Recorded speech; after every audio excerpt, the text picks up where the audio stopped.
Intro music. Come on in. A star for the ages for Tony Gwynn, number 3,000. They have acquired Eric Johnson and Fernando Tatis Jr. from the White Sox in exchange for James Shield. Welcome to Slam Diego! My name is James, My name is Joey. and this is the Brothers Padre. James, it's a beautiful Tuesday. We're recording on the week of... August the 3rd.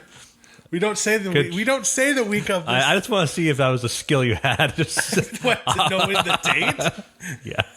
I don't remember the date. Who does that? Who has time to remember the day? So glad you're a professional that has a business and an office and all that kind of stuff. James, I just want to say thanks to our lovely listeners. You're awesome. Remember to keep following us. We're on Twitter, @BrothersPadre, on YouTube. You're probably listening to us on YouTube. James, this is a non-recap episode. We have things to talk about. This weekend, something fairly big happened. Yes. Your daughter started saying "dada," Yeah, that's right. and let's talk about that for an hour. How proud did it make you that her first word was "dada"? I'm pretty proud of it, though I'm 100% certain she's not actually saying it. But yeah, my deluded mind, of course she is. Of course. And it's because I'm her favorite, obviously. Obviously. Yeah, she's not saying it, but she makes the noises that associate with it, for sure. Okay. All right. On Friday, James Fernando Tatis Jr. tried to trick the Rockies, typical Tatis trickery base running play. And as the ball was being thrown to third, he was trying to sneak back behind the shortstop to advance an extra base rather. And he slid awkwardly and landed on his arm, putting pressure on his left shoulder. And that proceeded to re-injure his shoulder. For Padres fans that are aware this year, this is the second time it's happened. Actually, probably the third time. Happened once spring training, once in the regular season where he swung and he just ended up as a puddle of himself on the ground. And it was very similar to that time. He slid, and he was just in a lot of pain. James and I, we talked about before, both dislocated our shoulders before. So Yes. we understand this pain. Not great. It's not pleasant. No.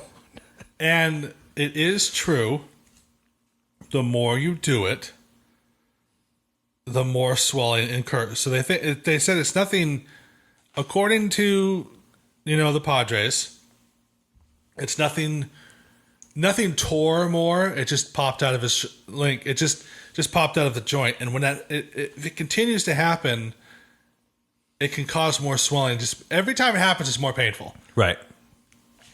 It was also the day of the end of the trade deadline, so Padres fans are ready. We're kind of feeling like, on Christmas, you have expectations. Oh, I'm going to get a pony, or I'm going to get, I don't know, whatever kids like to get these days. Are you still mad that you did not get that pony? Listen, I don't know why I said pony. I don't know. A new set of Hot Wheels, something cool. Then you show up and you're still given. You're a boring child. I didn't realize that. Okay, I'll keep up with the kids. Let's say, for example, you're a kid nowadays and you think you're going to get a Nintendo Switch. Like, this is awesome. I'm going to get it. Christmas morning rolls around, and then you're like, what? You're going to give me, like, a Game Boy or, like, a Nintendo DS. And you're like, this is still cool, but it's not a Nintendo Switch. So but you hype yourself so much. You're happy, but you're kind of disappointed. But then your father breaks his knees the same day. That's kind of what happened for us on Friday. It's true. It's true. Like, what happened? It was a horrible day. And everything's going to be fine in the long term. But the short term is going to stink, right? Definitely going to stink. Because Tatis brings a high level of energy. He's the best offensive player in the National League. Yeah, for example. There's things that stink. I do have to say, is Fernando Tatis's shoulder? It has to be the most expensive shoulder in the world, right? I'd be curious to see if any. I guess tennis is elbow, right? I was going to say maybe a tennis player the more expensive shoulder, but I think probably the most expensive. It has to be the most expensive fielder. How many tickets are sold? How many jerseys are sold? Oh yeah. How many swag chains are made? How many things all because of that man's shoulder being healthy? It not to mention the millions upon millions of dollars the Padres are giving him. It's the most expensive piece of meat on the market. It really is. So he's on the 10-day IL. And the conversation around it is if he does not progress like he did last time, then season-ending surgery is on the table, which gives every Padres fan a little bit of pause. And because the Padres are having a good season, we are second in the wild card, but we're only 4 up from the Reds. We're 3 back from the Dodgers. And we're 7 back from the West lead for the Giants. And to lose your best offensive player hurts. Like having your shoulder dislocated, I would imagine. Right. But on a grander... It's like my heart dislocated. I would probably die pretty quickly. I say, okay.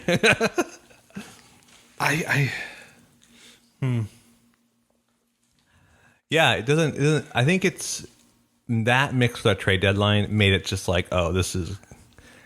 I don't know if Padre fans received that day very well, obviously, but it also means it's going to be tough.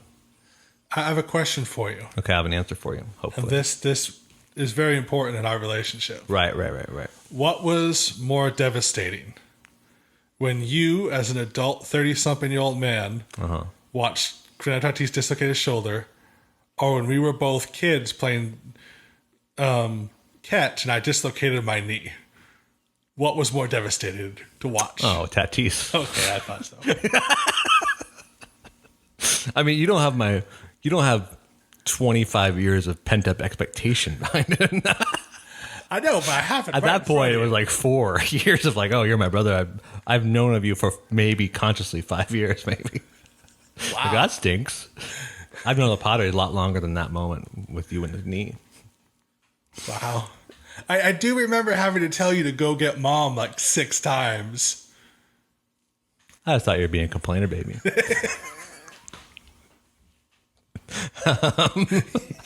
You were 11. You should have figured this out. Yeah, well.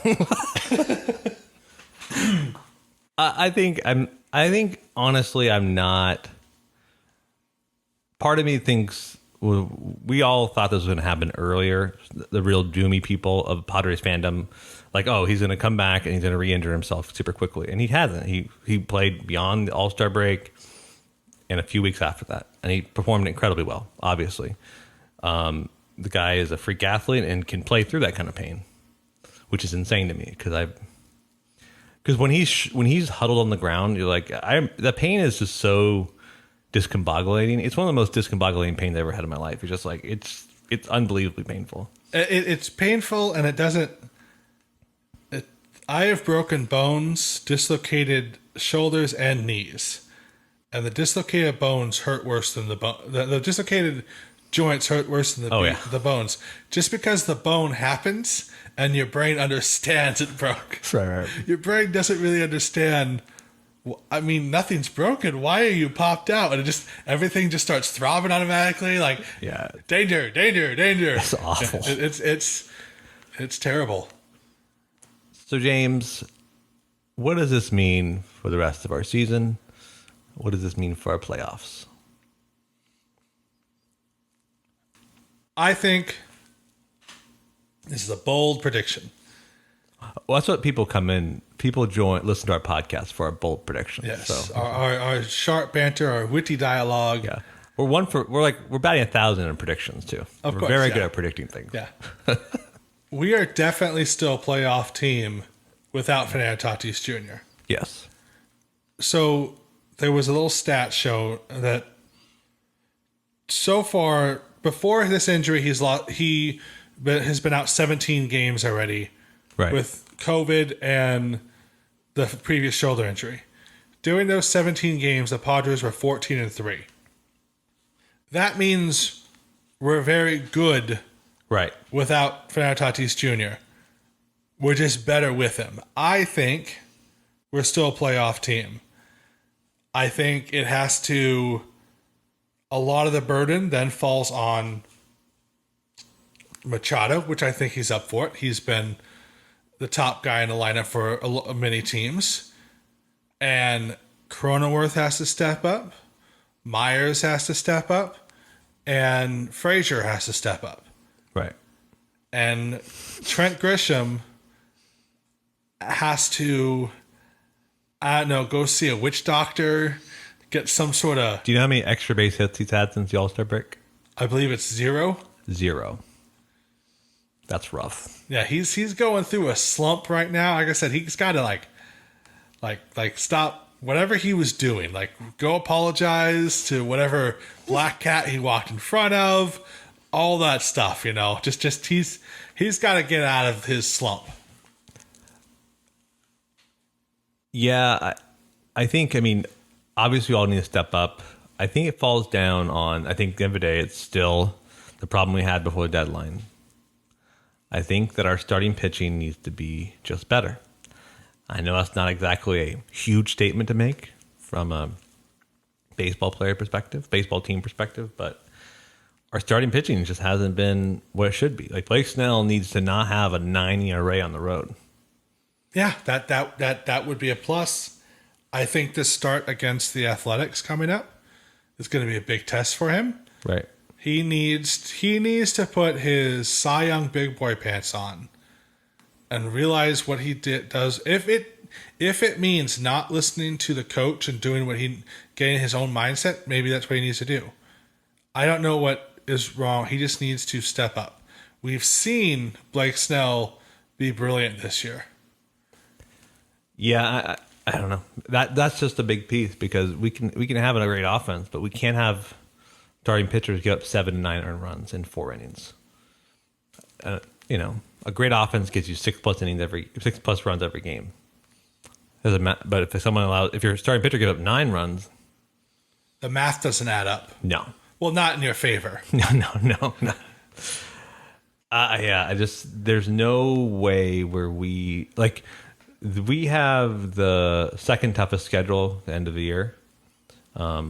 Right, the next few weeks we have a pretty easy schedule, but then in September it's the Braves, Dodgers, and Giants. And the Braves are smelling blood in the water, with the NL East being a kind of a dumpster fire. Yeah. True. Also, the thing is, like, for whoever wrote the schedule is a sick person. Oh yeah. Because September, it's going to be tough for all of us. Yeah, all top 3 NL West teams are going to have a rough time. Because we're all playing each other the last month. Right. Like, they knew this was going to happen, and they're doing it for ratings. And I understand it from a business perspective, but you couldn't throw in, like, the Marlins or, like... But there's no way, if we go into September and Blake Snell's doing what he does now, we don't. It's going to be a struggle to maintain the second wild card. I agree. Because there's just no way around it. It just, and Paddock being out too, also on the injury, he strained his oblique. And that can be, those kind of injuries are like either super minor or they take a long time to heal. And so we just need starting pitching. We need to step up. But it just, man, our season took such a dramatic turn this past week. And you're like, this is not something we can coast into. We're going to have to fight during the regular season, which we did anyway, to maintain our position.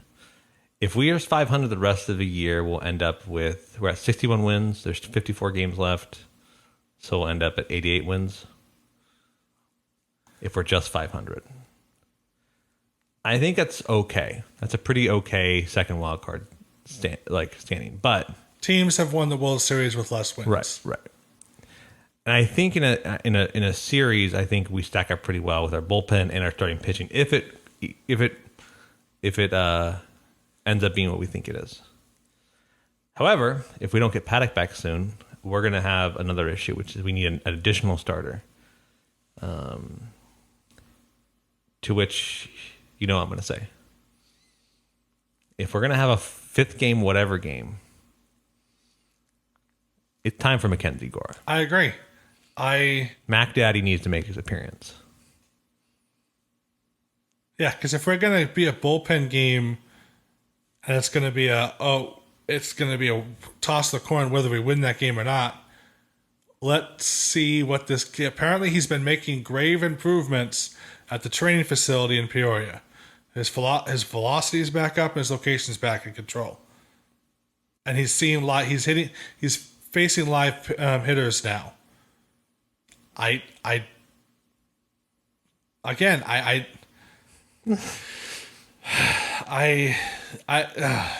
here's the problem. Like, we can't just throw out him if he's going to be garbage. I agree. Like, but the end of the day is like we threw out Reese Kinnear on Sunday, who did very well. He did very well. I was going to bring this up in our recap episode this week. I think we should have let him pitch for another inning or two. He was on... They took him out in the third inning. He'd only thrown 43 pitches. Mm-hmm. He only made one terrible pitch, which Rocky hit a home run, but it really wasn't that bad of a pitch. Right. The Rocky had to still go and get it. I think maybe he will have... His next start, he'll probably go 4 or 5. Because the most pitches he's thrown in the minors, I believe they said was 97 or something like that in the game. So we know he has the stamina. It's just, can he keep his mental cool in the big leagues long enough? I think that if Mackenzie Gore leaves the Arizona complex and he goes to a rehab stint in whatever league, AA, AAA, and he looks competent, he needs to be in the big leagues. I don't think he should be there if he doesn't look competent, but the dude had stuff in AA 2 years ago that was blowing away big league hitters, and we did not get a starting pitcher. And if this kid is going to be part of our success for 5-6 years down the line, let's do what we did with Ryan Weathers. Like, here's a big situation. We expect big things from you. What you got? Right? And then you just set it up to be like, just like Reese Kinnear. Reese Kinnear had the shortest of hooks. If you gave up 4 runs in the first inning, he's not pitching the second inning. Right? Exactly. Same thing with Mackenzie Gore. Like, you treat him like that, which is like, we'll have guys lined up. We'll have a quote unquote bullpen game scheduled behind you. But you gotta step up. Because he's our best shot of having an improved 4th or 5th starter. I agree. I absolutely agree. Especially if we don't know the question mark around Paddock's season. And fans will know my opinions on Paddock. He also, if he comes back from the injured list, he has to step it up too. He has to find whatever he needs to do, however mad he got at himself when Larry Rothschild came out and yelled at him that his last inning, and he dug deep and he got a bunch of people out and he pitched past 90 pitches and he went to the 6th inning or 7th inning, right? He pitched all 6 innings. Yeah. That's what he needs. He needs to focus that energy because he has the stuff. Yes. And right now, the Padres are struggling. And everyone's, we didn't get a starting pitcher. We failed. I agree. The price tags on those pitchers were outrageous. Yeah. And there were so many teams willing to give up so much. And the thing is, like, we gave up a lot last year for starting pitching. Right. And they all got hurt. I mean, look at it this way. We gave a lot up we didn't really give up a lot. We gave up decent pieces for Snell, Darvish, and Musgrove. No, I'm talking about the trade deadline last year. Oh, for Clevenger? Yes. Yeah. I mean, here's another weird thing. The complexion of our bullpen gets really interesting if the following few things happen. And we might transition into an A's Rays model the past 2 months, which make us very interesting. And maybe this discussion, maybe our worries about starting pitching becomes different because of it. So Nelson Lamet tomorrow will start a rehab assignment. And they're planning on using him in shorter stints, which I think it's always been the better move because the guy throws fire. Yeah. And if you can add an extra 2 notches, because he's like, oh, I get 30 bullets. And he goes ham for those 30 bullets. And you're like, shoot. Exactly. He might be, what Joey means by the Rays model is pitchers only go 4 innings. Right. Starting pitchers only do 4 innings, maybe 5 if they're lucky, but they do have more bullpen arms than anybody else, and they just use their bullpen. Right. So Matt Strom is also looking to be healthy. Matt Strom was a starter that went to the bullpen that did a very, very good job doing long innings for us as well. And then also, there's something, we drafted a guy named Kevin Kopps. Are you familiar with this guy? Yep. Dude was an ace pitcher in college and hyper competitive. There's a decent chance that he skips a lot of minor league levels and becomes a major leaguer this year, because the dude's stuff is bananas. Like SEC baseball is incredibly competitive, and like it's not major league quality, but you need to have good stuff to pitch in it. And he was an SEC pitcher, and you just look up SEC, like Kevin Kopps on Pitch Ninja, and you'll see some like dude has some real nasty stuff in his he premiered. I don't know if you saw this tweet. He premiered yesterday in the Arizona Complex League, which is just a bunch of teams in Peoria. It's just like have a league, and he struck out 3 batters and allowed a double, and allowed no runs. It just devastating stuff. And so if we get 3 additional good bullpen pieces that all have the potential of going longish, we could do that model. We could have it be Strom to Lamet to maybe Stammen, and then whatever our 3-headed horseman at the end of the game is, and that rolled every 5 days, right? And exactly. And Nabil Krisman, even though he's gone down to Peoria multiple times, he's never left the team. He's just been he's just been on the sidelines waiting to be activated again. We have our 40-man roster, but in reality, there's 50 Padres flying everywhere and on the field. It's just whenever they activate and reactivate them. Oh yeah.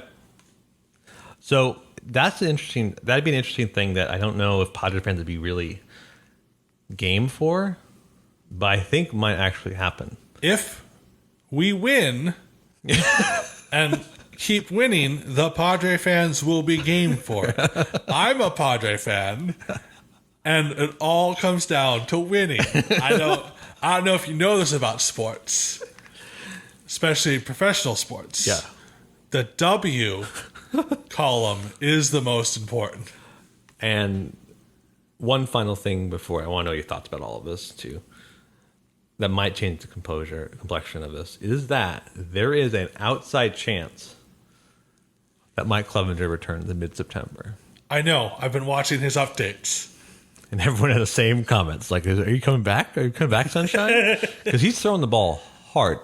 It's all flat ground. It's not off the bound. And I caveat all of this to say I do not want him to re-injure himself just for the sake of returning.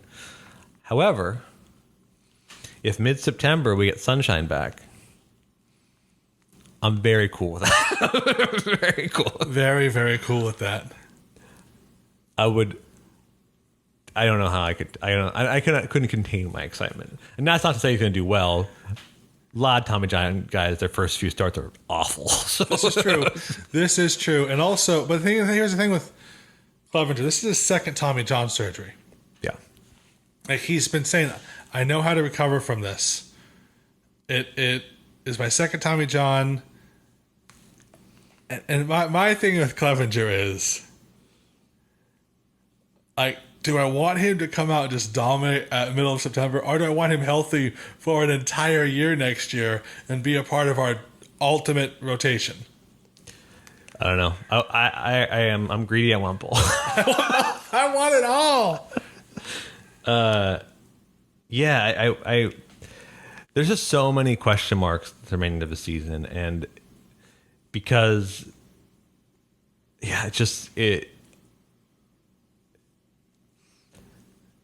it's more than just question marks than just like what's in baseball in general. There's always question marks. Even if you have the same, if a team all healthy all year, doesn't mean you have the same result all the rest of the time. The only thing I can Right, keep right. telling Padre fans, Yeah. we own the Dodgers pitching staff. Yep. The pitcher they just got, the only team that has scored multiple runs off him all year long have been the Padres. Right. Scherzer was only out of the team to face other teams. We own Scherzer. I'm not scared of Scherzer at all. I'm more scared of Trey Turner being on that team. Yes. But their pitching staff, I'm not scared of their pitching staff. I mean, women should be, but I'm not. Oh my goodness. Oh my goodness. Oh! I had to throw one of those in at some point. All right, so good and great news, Joseph. You want to know what that is? Yes, please. Yes. What is it? It's just a palate cleanser, please. Ha-Sung Kim hit a home run off a 97-mile-an-hour fastball on Sunday. Everyone said he could not hit fastballs. For those of you who know that, yeah, people in the KBO don't really usually pitch 97. The fastest is about 92, 93. Ha-Sung Kim has been spending months in the batting cage seeing 100-mile-an-hour pitches to speed up his bat. And if Ha-Sung Kim can be half the hitter he was in the KBO, that's huge in the bottom of our lineup. He's second in the majors in defensive runs saved. He has an 8.861 OPS when Tatis is injured. That means his on base plus slugging percentage that's what it is, 8.861. A good player is 0.800, 0.8 basically. He steps up to the moment. I don't need to tell you my hype around Ha-Sung Kim.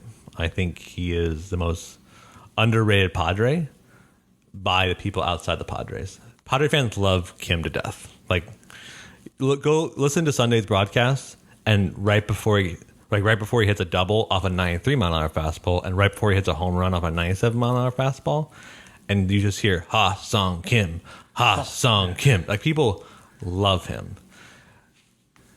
If he can do that and just shut the haters up, I don't know. I get like goosebumps thinking about it if he turns it on, because he could be the question. He could just be like, hey, it's okay, I'm here. And the guy is an incredible athlete. You don't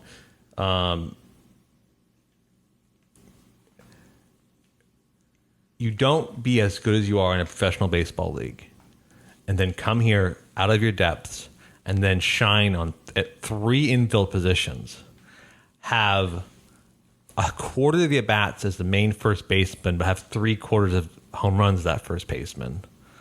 Not because of your cheap talent. He's a hard worker, and like, if he gets a moment to be like, I'm a regular starting second baseman, shortstop, I think it potentially could be a game changer for the season, because that home run, I kid you not, when I saw the home run, I'm like, oh, he's arrived. He's a problem now.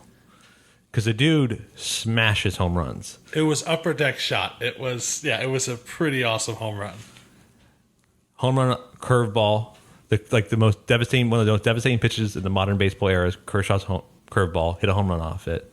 Homers off a 97-mile-an-hour fastball. It was a four-seamer, so it had run on it too.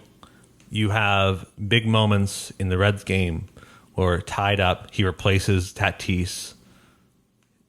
Go ahead, 2 home run. Like, the dude understands the moment.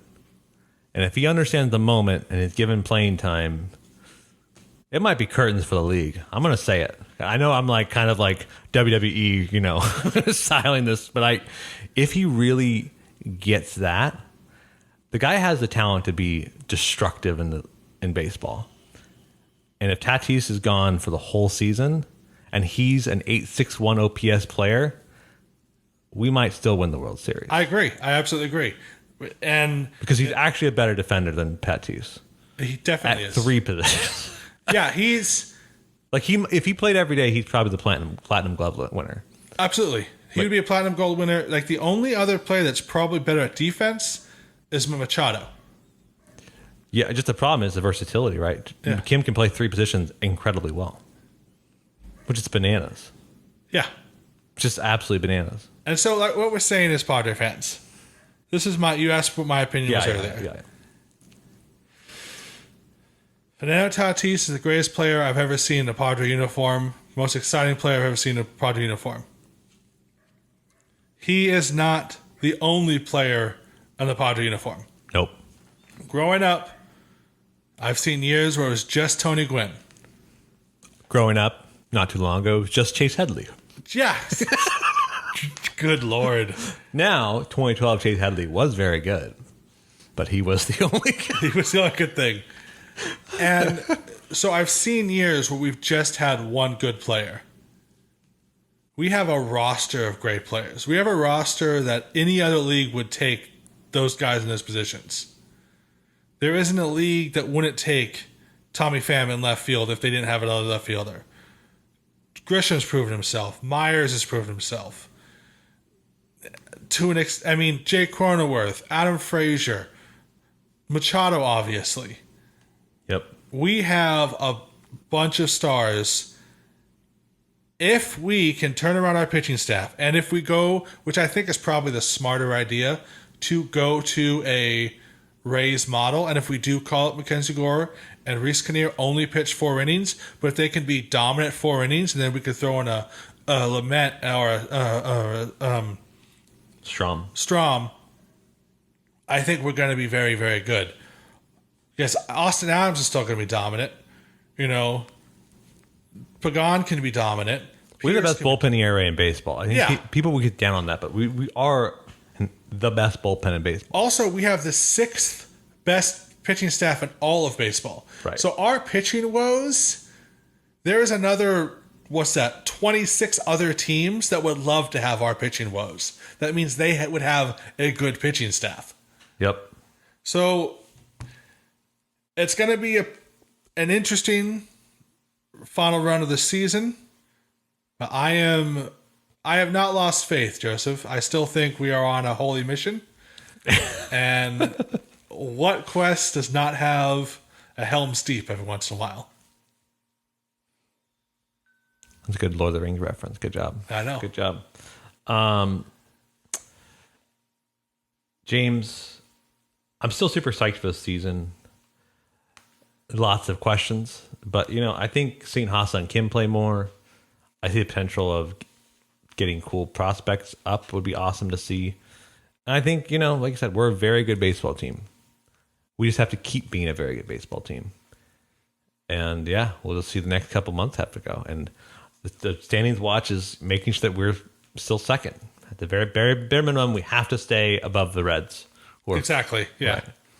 And so, James, any other parting thoughts? Any words of wisdom? Any insights into your soul? Next episode might run a little late this week, ladies and gentlemen, because Joey has to have face surgery. Is that what we're going to call it? Face surgery? The surgery is near my face. That is true. Yeah, I'm having my wisdom teeth removed. Yeah, he's having it done about 12 hours before we usually record our Thursday podcast, so we might run a little late.